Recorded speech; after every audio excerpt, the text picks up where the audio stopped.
Sa pagtahak ni Christine patungong kasikatan, hindi maiiwasan ang mga intriga at kontrobersyang makakaharap niya. Kabilang narito ang mga isyong may kinalaman sa kanyang love life. Alam mo ba, nahihirapan na ako sa'yo.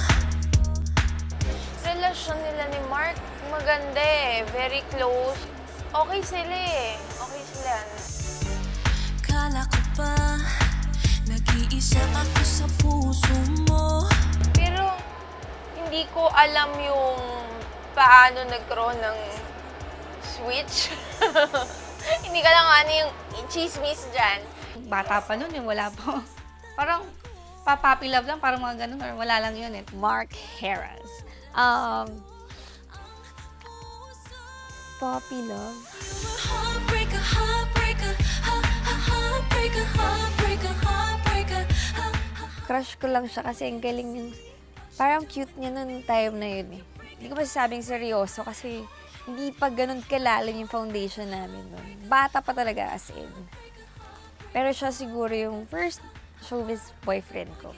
Dennis, okay lang, pero ayoko nga magsalta. Eh yung kay Dennis, yun, yung isa rin yung ano niya, naging seryoso niya. Siyempre, nasaktan din kami noon, di ba? Kasi parang puro na lang si Christine yung nagsasalit, yung parang nagde-defend. Marami rin akong masasayang memories na kasama si Dennis. Maraming, parang masyadong marami na mahirap kalimutan. Nako, hindi siya palaban sa love life. Iyakin yan eh. Naisip na masasaktan ako. Siguro nitong later on na lang, magiging palaban na kasi sa dami ng mga naranasan na niya, sa dami ng mga natutunan niya. Siyempre, kahit naman sino, magiging palaban na rin niya. At nang si Christine ay umibig muli, naging kontrobersyal rin ang naging simula nito. Sa Boracay, nakausap ko siya. Tapos yun, parang nakita din ako sa kanya, sumasayaw siya. So, parang cute nitong guy na to. Tapos yun, nakausap ko pa, ang bait. At that time, single ako. So yun, lumabas-labas kami until yun, nagka-developan na. Subalit matapos ang kanilang 2 taong relasyon, Kasi na-realize namin, dumating kami sa point na parang 2 years na tayo, tapos ang bata pa natin. Tapos nagpapakatali na tayo sa isa't isa. Naku, mukha yatang hindi ako updated. Ang alam ko lang, medyo naghiwalay na yata sila ni Raver.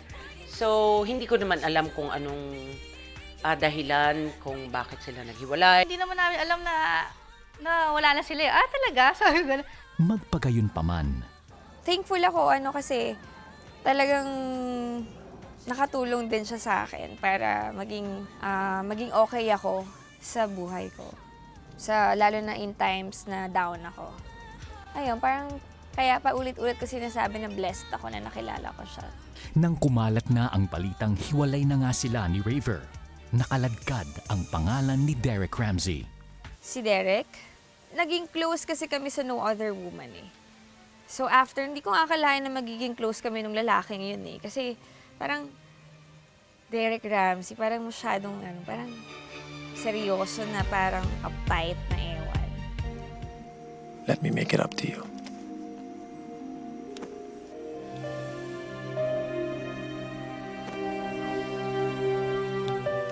Our friendship developed because of the movie. That's where it started. And sila ni Raver. Siguro kasi may mga taong involved sa relasyon bago pumasok sa relasyon, kaya naging controversial. Nang hindi sinasadya. kung ano yung gusto niya, syempre kami dito, nag-a-advise lang. Kung makikinig siya, much better. Pero syempre, mas maganda kung yung partner niya or magiging boyfriend niya, yung kasundo namin. Tapos yung hindi takot humarap sa amin. Tapos yung ipagtatanggol siya, alam yung mga ugali niya, yung mga, basta kung ano siya, tatanggap siya.